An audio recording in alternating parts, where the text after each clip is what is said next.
Projeto O Mar Alto da Consciência. História de hoje, caridade e saúde.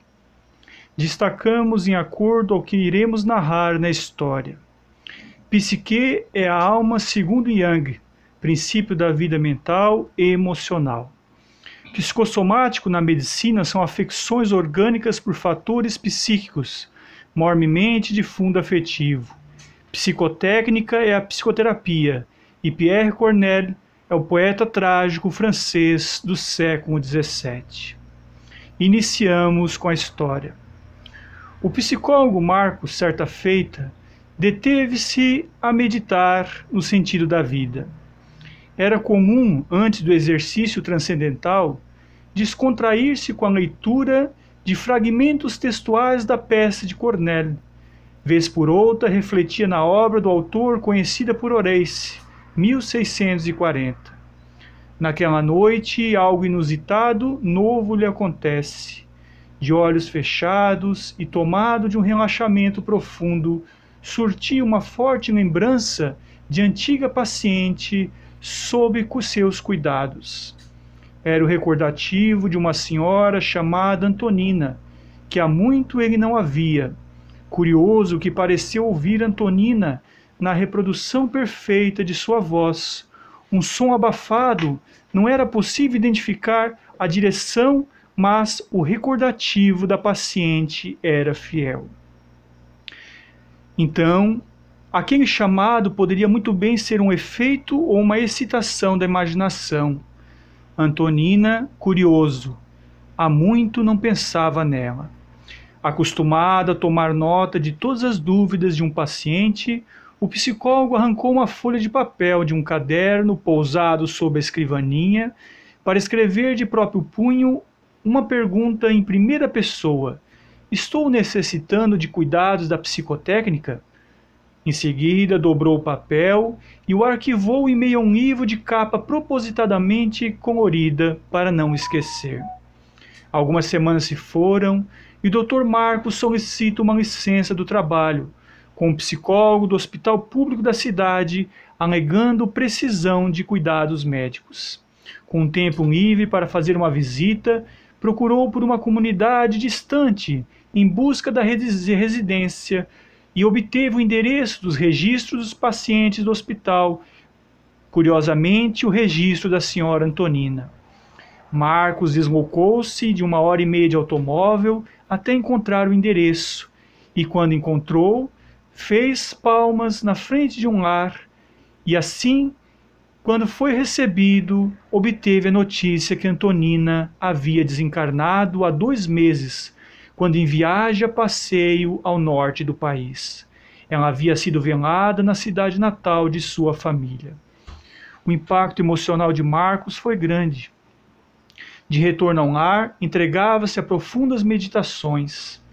Então, era um homem de ciência, um psicólogo que admirava sobremaneira a psicanálise, que tinha Freud como exemplo de linha de pensamento e jamais abriu espaço em sua vida para que assuntos relativos a cultos religiosos o entretessem.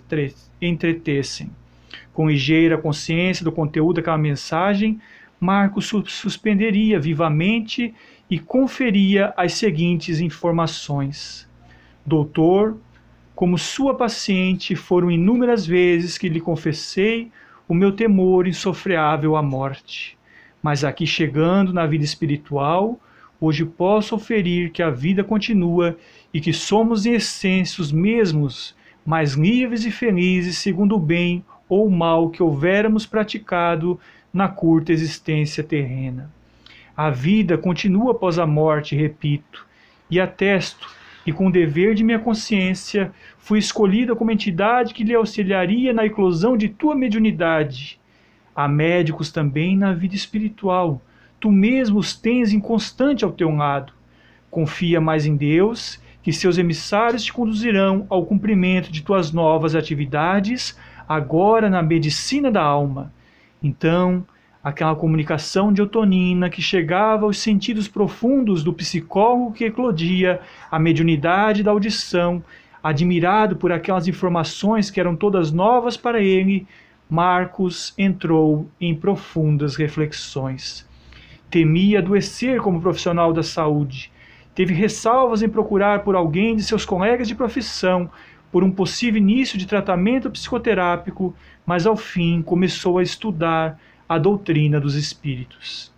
Na noite de 10 de setembro de 1990, Marcos guiava o seu automóvel na via pública até encontrar o endereço que procurava, e então encontrou um ancião muito tranquilo, conhecido na entidade médica local chamado Sr. Fernando. Cumprimentos cordiais. Após, o doutor era gentilmente conduzido a um ambiente reservado a diálogo fraterno. Então, o ancião elucida ao psicólogo: o que importa em nossas dúvidas em relação à mediunidade é fortalecer o estudo doutrinário, o equilíbrio e a fé. O irmãozinho deve estar tentando entender, como bom psicólogo, acredita talvez que esteja doente, talvez que seja portador de esquizofrenia ou alguma psicose, mas se veio até aqui é porque sente lá no íntimo que algo no mundo altruísta, no mundo espiritual, deve existir. Se procurou-me, além de procurar um psiquiatra, é porque tem no âmago a intuição de que o fenômeno espiritual que lhe acometera fora verídico. Não devemos nos abater pelos fenômenos por ora não identificados na psique. É prudente, porém, pesá-los no próprio coração, revisar conceitos sobre a vida e entender-nos com a própria consciência. Todos devemos cumprir um dever na terra, e a mediunidade, quando é identificada, já não mais a confundimos como uma doença psicótica. A eclosão da mediunidade é como um reloginho que desperta no momento apraz de uma programação de resgate ou de uma missão assumida na reencarnação. Desta forma, como psicólogo, procure manter-te no respeito do mistério de tua profissão, na sobrevivência do teu trabalho, no respeito nos princípios assumidos, mas, como homem de bem, procure entregar-se ao Evangelho e consigo traga no íntimo a forma de um tesouro imperecível da alma que se chama a caridade. A resposta do interlocutor seria dada em tom verbal sereno. Com o Espiritismo, une-se então a ciência, a filosofia e a religião? Como entender a causa da dor emocional? Como entender o fenômeno que me acometera? Não lhe traço um novo roteiro de vida, e sim despretensiosos conselhos, aquecia o senhor ao ouvir o desabafo do psicólogo. A mediunidade precisa ser compreendida como uma realidade humana presente em todos os níveis culturais na sociedade. Está no meio entre ricos e pobres, jovens e mais velhos, adeptos de uma condição religiosa, científica ou filosófica, ou seja, todo aquele que necessita aprender a vida espiritual, o Senhor Deus constitui os meios. Em suma, concluímos: o médium com Jesus é aquele que atuará sempre em favor à humanidade e que está em constante contato com as angústias alheias no caminho. Vamos então começar a estudar o mecanismo da mediunidade, doutor?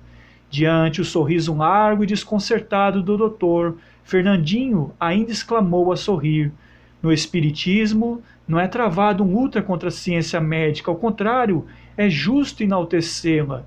Coube a nossa doutrina o papel de descortinar na humanidade terrena minúcias em respeito ao intercâmbio entre os homens, almas encarnadas com os espíritos, os desencarnados.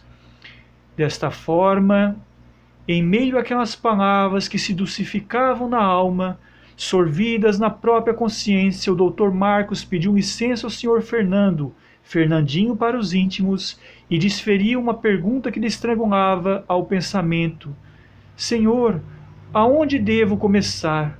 O ancião espírita abriu discreto sorriso e, dado a experiência de quem informa em respeito à espiritualidade com a mesma cautela do professor que somente iniciaria assuntos mais graves junto ao aprendiz no decorrer do ganho de experiência, asseverou: é de nosso consenso começarmos com os estudos dos livros espíritas de Allan Kardec, que lhe vou emprestar com muito gosto.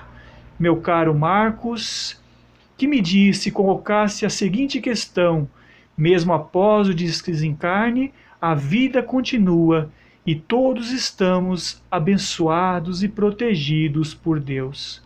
Concluímos então com uma frase, uma citação de Evolução em Dois Mundos, página 89, FEB, 25ª edição, onde ensina o espírito André Luiz: em todos os ângulos do cérebro, esse microcosmo prodigioso, células especiais permanecem sob o controle do espírito, assimilando-lhe os desejos, executando-lhe as ordens no automatismo da evolução que lhe confere. Muita paz a todos. Roberge Filho, do Amigo Espiritual, dando continuidade então ao projeto O Mar Alto da Consciência. Que Deus nos abençoe a todos. Muita paz, que assim seja.